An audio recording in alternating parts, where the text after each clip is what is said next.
Poleg dokumentacije razstave vsebuje tudi Alanovo 13-letno, zadnjih 13 let njegovo kostumografsko delo. In sicer prvi del so teksti, novi teksti in nekaj ponatisov, se pravi od intervjuja do ponatisa recenzije njegove razstave, novi tekste v njegovem delu in potem dokumentirana razstava, se pravi tako posamezne skulpture, kostumi, tudi v kolodi tehniki, ki je delal Borut Petrne. In potem recimo tukaj soba Omara Norega Klobučarja. In potem v nadaljevanju, se pravi vmes so listi, ki jih je ilustracija te ideje, ki je hkrati tudi oblikovalka te knjige. In potem se začne gledališki del, se pravi kostumografija zadnjih 13 let.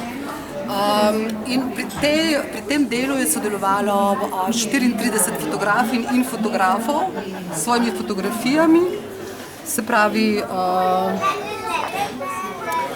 hkrati je tudi dokumentacija dela, ki kot vemo je minljivo, potem ko se ugasnejo odrske luči.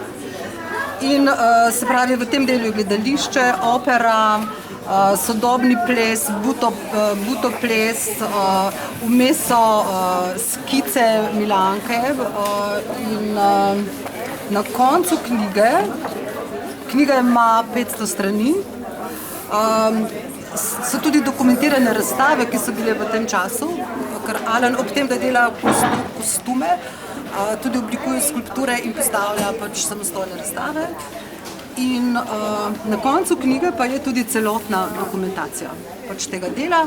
In ne povem še to, da je knjiga tako v slovenščini kot angleščini. Vse tekste je prevedla Erika Johnson-Debeljak. No, in tu smo zdaj prispeli do kolofona in do konca.